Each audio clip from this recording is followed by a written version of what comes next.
اگر وہ اس دنیا میں ہی اپنے آپ کو شیطان اور نفس کے ہتھ کنڈوں میں پھنسا کر اللہ و رسول کے نافرمانی میں ہر وقت لگا رہے گا تو اس دنیا میں زندہ رہتے ہوئے بھی حقیقت میں وہ مردہ ہے اور مرنے کے بعد بھی وہ مردہ ہی رہے گا۔ حضرات محترم، اسی لیے ہمیشہ یہ بات ذہن میں رکھیں کہ ابھی موقع ہے، کیونکہ اگر ابھی نہیں تو پھر کبھی نہیں۔ شیطان ہم کو آگے بڑھنے ہی نہیں دے گا، ہم کو وہ تمام کے تمام نیکیاں کرنے ہی نہیں دے گا جس کے سبب سے ہمارا رب ہم سے راضی ہو جائے۔ حدیث پاک میں ہے کہ جب رمضان المبارک کا چاند نکلتا ہے تو اللہ حضرت سیدنا جبرائیل علیہ السلام کو فرماتا ہے کہ اے جبرائیل،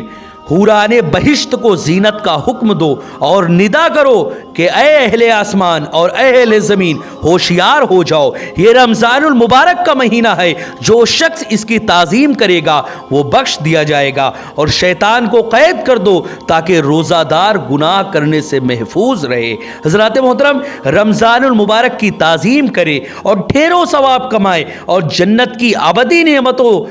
کو بھی حاصل کرے، اور خبردار ہرگز رمضان المبارک کی بے حرمتی نہ ہونے پائے۔ بسا اوقات نماز ہی اور روزہ دار ہی، یعنی اگر کوئی انسان ایسا ہے کہ بسا اوقات نمازی اور روزہ دار لوگ بھی ماہ رمضان کی بے حرمتی کر کے قہر قہار کو ابھار کر غضب جبار کا شکار ہو کر عذاب نار میں گرفتار ہو جاتے ہیں۔ حضرات محترم، اب میں آپ کے سامنے ایک ایسا واقعہ پیش کروں گا کہ جس سے اگر آپ جس کو سنیں گے، اس کو سمجھیں گے، اس کے مطابق اپنی زندگی کو ڈھالیں گے تو یقیناً اللہ رب العزت آپ کے علم اور عمل میں اضافہ فرمائے گا۔ حضرات محترم، یہ بات ہمیشہ ذہن میں رکھے کہ رمضان یہ کوئی ایسا ویسا مہینہ نہیں ہے، یہ ایسا مہینہ ہے کہ جس کی نعمتیں اور برکتوں کے بارے میں کیا کہنا۔ عام دنوں میں آپ کوئی بھی عمل کرے، کتنا بھی نیکی کریں، وہ اس کا ثواب یقیناً آپ کو ملے گا، لیکن رمضان میں ان سبھی اعمال کا بڑھ چڑھ کر دگنا کیا کئی گنا زیادہ بڑھ کر آپ کو ثواب اللہ رب العزت عطا فرماتا ہے۔ حضرات محترم، وہ واقعہ کچھ یوں کہ ایک بار مولا کائنات حضرت سیدنا علی مرتضیٰ رضی اللہ تعالی عنہ، ایک بار کا یہ جو واقعہ ہے اس کو ذہن میں رکھے کہ ایک مرتبہ حضرت علی شیر خدا رضی اللہ تعالی عنہ زیارت قبور کے لیے قبرستان تشریف لے گئے۔ وہاں ایک تازہ قبر پر نظر پڑی، آپ کو اس کے حالات معلوم کرنے کی خواہش ہوئی، چنانچہ بارگاہ خداوندی میں عرض گزار ہوئے، اے اللہ، اس میت کے حالات مجھ پر منکشف فرما، کہ آخر اس کے ساتھ کیا ہو رہا ہے، مجھ پر ظاہر فرما۔ فوراً اللہ رب العزت نے اللہ کی بارگاہ میں آپ کی التجا قبول ہوئی، اور دیکھتے ہی دیکھتے آپ کے اور اس مردے کے درمیان جتنے بھی پردے حائل تھے تمام کے تمام پردوں کو اٹھا دیا گیا۔ اب ایک ہیبت ناک منظر آپ کے سامنے تھا۔ کیا دیکھتے ہیں کہ مردہ آگ کی لپیٹ میں ہے اور رو رو کر وہی مردہ رو کر آپ سے فریاد کر رہا ہے، یا علی، میں آگ میں ڈوبا ہوا ہوں، ہائے آگ مجھے جلا رہی ہے، اے علی میرے حال زار پر رحم فرمائیے اور پروردگار سے مجھ بے کس کی سفارش فرما کر مجھے اس ہولناک عذاب سے نجات دلائیے۔ قبر کے دہشت ناک منظر اور مردے کی چیخ و پکار اور دردناک فریاد نے مولا علی شیر خدا کرم اللہ وجہ الکریم کو بے قرار کر دیا۔ آپ نے اپنے رحمت والے پروردگار کے دربار میں ہاتھ اٹھا دیے اور نہایت ہی عاجزی کے ساتھ اس میت کے بخشش کے لیے درخواست پیش کی۔ غیب سے آواز آئی، اے علی، آپ اس کی سفارش نہ ہی فرمائیں، کیونکہ روزے رکھنے کے باوجود یہ بدنصیب شخص رمضان المبارک کی بے حرمتی کرتا تھا، رمضان المبارک میں بھی گناہوں سے باز نہ آتا تھا، دن کو روزے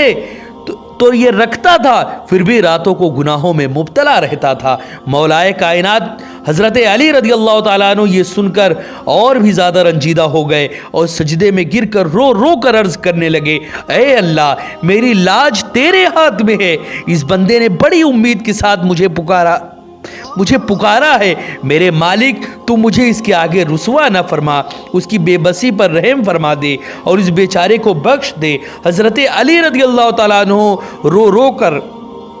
مناجات کر رہے تھے۔ آخرکار اللہ رب العزت کو رحم آ ہی گیا، اس کی رحمت کا دریا معجزن ہوا اور ندا آئی، اے علی، رضی اللہ تعالیٰ عنہ ہم نے تمہاری شکستہ دلی کے سبب اسے بخش دیا، چنانچہ اس مردے پر سے عذاب کو اٹھا لیا گیا۔ حضرات محترم، یہاں پر لرز جائیں، اللہ کے خوف سے کانپ جائیں اور گھبرا کر اس کی بارگاہ بےکس پناہ میں توبہ کریں۔ جب اس کے قہر و غضب کو جوش آتا ہے تو پھر نمازی اور روزہ دار بھی پکڑ جاتا ہے۔ اس لرزہ خیز حکایات سے درس عبرت حاصل کرے۔ کئی جگہ یہ دیکھا جاتا ہے کہ رمضان المبارک کی مبارک راتوں میں ہمارے کئی نوجوان بھائی محلہ میں کرکٹ، فٹ بال وغیرہ کھیلتے خوب شور مچاتے ہیں، اور اس طرح یہ بدنصیب لوگ خود تو عبادت سے محروم رہتے ہی ہیں مگر دوسروں کے لیے بھی بے حد پریشانی کا باعث بنتے ہیں۔ نہ تو خود عبادت کرتے ہیں، نہ ہی دوسروں کو عبادت کرنے دیتے ہیں۔ اس قسم کے کھیل ویسے ہی اللہ رب العزت کی یاد سے غافل کرنے والے ہیں۔ نیک لوگ تو ان کھیلوں اور جھمیلوں سے بھی سدا دور رہتے ہیں، خود کھیلنا درکنار، ایسے کھیل تماشے دیکھتے بھی نہیں، بلکہ جب کبھی اس قسم کے کھیلوں کا آنکھوں دیکھا حال یعنی کمنٹری ریڈیو وغیرہ پر نشر ہوتا ہے تو اسے سنتے تک نہیں۔ لہٰذا ہمیں بھی ان سے بچنا چاہیے، اور خصوصاً رمضان المبارک کے بابرکت لمحات تو ہرگز اس طرح برباد نہیں کرنا چاہیے۔ نیز کافی ایسے نادان لوگ بھی دیکھے جاتے ہیں جو اگرچہ روزہ تو رکھ لیتے ہیں مگر پھر ان بیچاروں کا روزہ وہ رکھ لیتے ہیں لیکن ان بیچاروں کا وقت پاس نہیں ہوتا، شاید وہیں رک جاتا ہے۔ لہٰذا وہ لوگ بھی احترام رمضان شریف کو ایک طرف رکھ کر حرام و ناجائز کاموں کا سہارا لے کر وقت پاس کرتے ہیں، اور یوں بدقسمتی سے رمضان شریف میں شطرنج اور تاش، لوڈو اور اسی طرح گانے باجے وغیرہ میں بعض لوگ کچھ زیادہ ہی ملوث نظر آتے ہیں۔ یہ یاد رکھیں کہ شطرنج اور تاش وغیرہ پر کسی قسم کی بازی یا شرط نہ بھی لگائی جائے تب بھی یہ کھیل ناجائز ہے، بلکہ تاش میں چونکہ جانداروں کی تصویریں بھی ہوتی ہے، اسی لیے اعلیٰ حضرت رحمۃ اللہ علیہ نے اسی طرح اعلیٰ حضرت نے فرمایا کہ جھوٹ موٹ تاش کھیلنے کو بھی اعلیٰ حضرت نے حرام قرار دیا۔ لہٰذا اے جنت کے طلبگار ہمارے مسلمان بھائیوں، رمضان المبارک کے ان مقدس لمحات کو اس طرح فضولیات اور خرافات میں برباد ہونے سے بچائیں۔ زندگی بڑی مختصر ہے، اس کو غنیمت جانیں۔ تاش کی گڑیوں اور فلمی گانوں کے